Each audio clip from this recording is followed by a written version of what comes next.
The Animal Welfare League of Alexandria presents Alexandria Animal Matters, a show produced by the League's all-volunteer crew.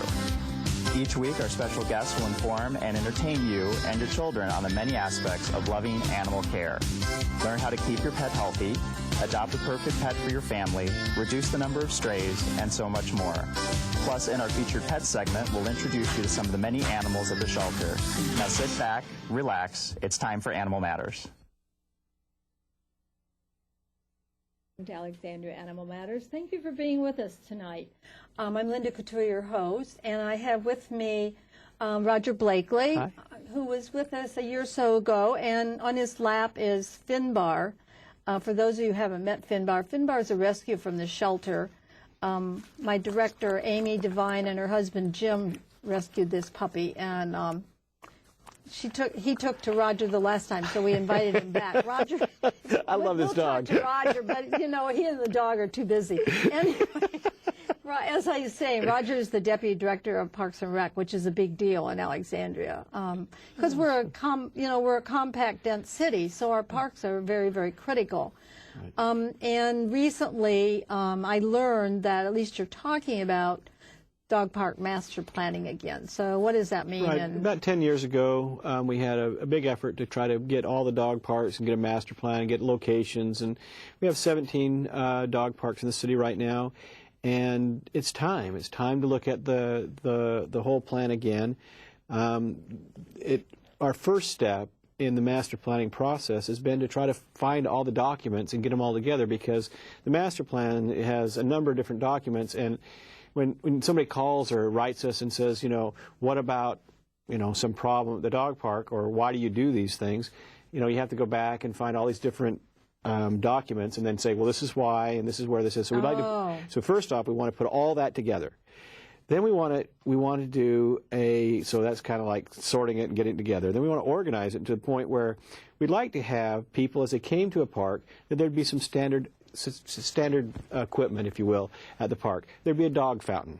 There would be, if it's a fenced area, the fenced area would have whatever was going to be in there, maybe a bench for somebody, or those type of things. And so we'd like to see if all that stuff is there, and then where are we? Then after we know what we'd like to have in a dog park, where are we? And do all the dog parks have those areas, or those different equipment in there? And so then we can go to City Council and say, okay, look, here is the plan. Here's where we are. Here are the parks that meet standard. Here are the ones that don't meet standard. Efficient. And here's what it's going to take to get us there. And we can do that over multiple years, but in time, all of our parks would... Put him down. You want to get down, Finney? Here we go. Over time, all of our parks would have a standardized look. We would be able to go there. You'd know that I can bring my dog. There'd be a dog bowl in case it's a hot day. Those type of things. So we want to do that first, and then I think at that point we want to have a way to change some things. There's some things in the dog parks that were done 10 years ago, maybe even before the master plan was written, that they probably don't make a lot of sense today. And so how do you change that?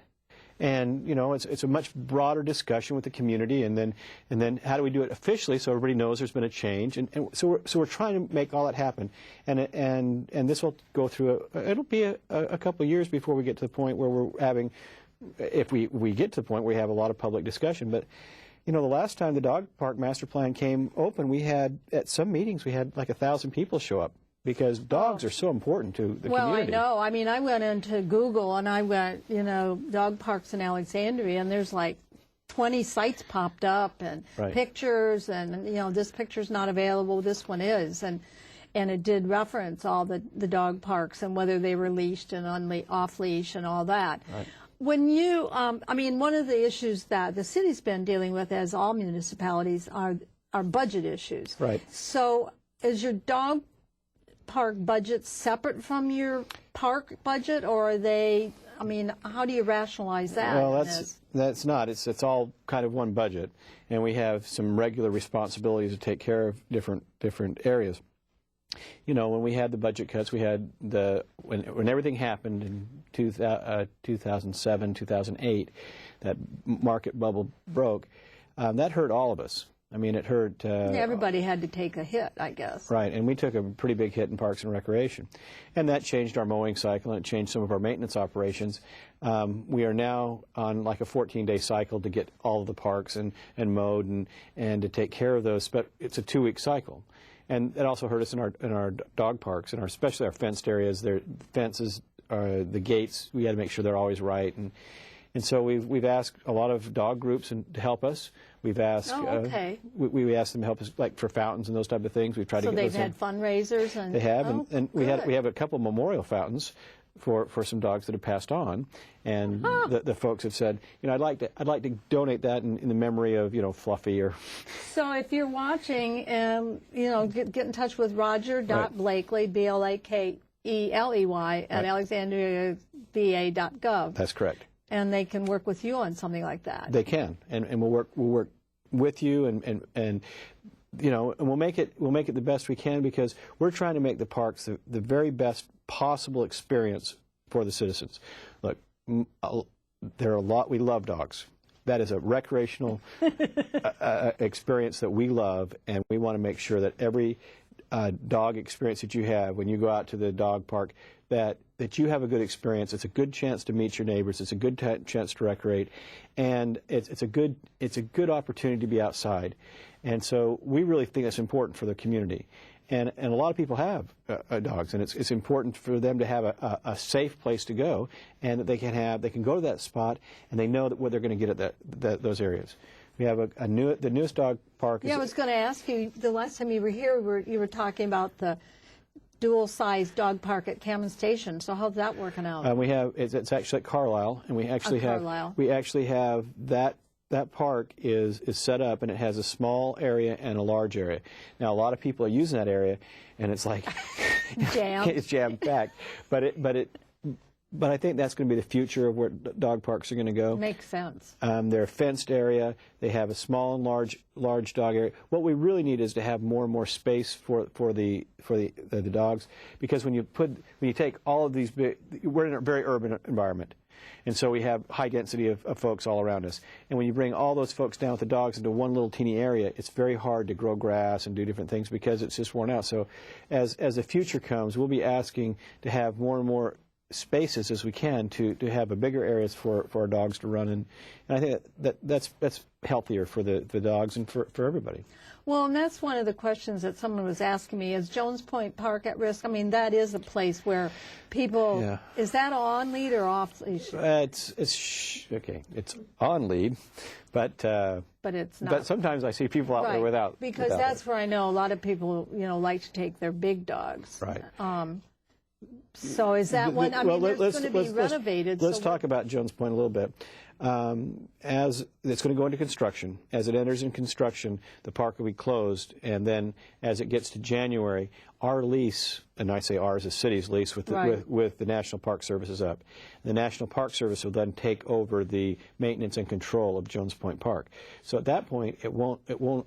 While it's in the city, and it is a resource for our citizens and residents, it really won't be under the control of the Parks and Rec Department. And so we have to know that's coming. The construction may take as much as 18 months. So we've been working with the National Park Service. We've been trying to say to them, listen, this is a resource. Our people use this. You can't just close the whole area down and say nobody's in here for a year and a half. And so they've agreed they're going to close sections as they work on different sections, and that still allows us to have people to go out and run their dogs and have that available to them. So what are, animal control, so what are some of the major issues that you're having to do? I mean, I understand what you're saying about rationalizing and bringing all the parks up to standard and identifying, their histories and bringing it into one plan. So from now on, future-wise, you'll be able to look at this in a holistic way. Right. But what are some of the issues that you're still facing, and especially things that the public can help you with? Well, I think the first thing we have to realize with everybody is that if you have a dog that is aggressive, even dangerous, you need to not bring that dog to the park. I mean, you need to find another place to exercise that dog. And I think if we can do one thing, is that everybody that has with dog manners and have dogs that will go to the park, they'll play, they'll have a good experience with the other dogs that are there. That is most important. Some of the biggest problems we have is a call from somebody who says, my dog was attacked, and we have, had to go to the vet, or there, something happened bad. That's the hardest call we get, is to have that happen. And in those calls, we have to call animal control, and we try to find the dogs that now the Parks and Rec people do not enforce or write tickets. Is that correct? We have 2 people that can write tickets. We don't.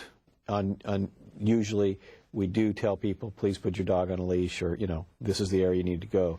But our enforcement arm is the animal control department. Yeah, I was trying to explain to someone, because even for the Animal Welfare League, it's tricky, because we ask for people to give us money to help the shelter, and then they go, but you ticketed me for my dog. So, so normally animal control belongs to the police department, which they do, but they reside and work with the shelter. And everything that you give the animal control, all the tickets and all that stuff that happens, all the revenue they make, that goes to the animal shelter. Oh, it does. It doesn't come back into Parks and Rec. No. So so your role and mission is not controlling animals. Yours is recreation for all people. Recreation for all people, making the environment safe, providing a good service of maintenance for the different amenities we have in the park. So, that's the role, and I think that we're as we've gone up and down our budgets, I think we've found a way that we've maximized our loss, and we lost a lot of maintenance dollars and a lot of people.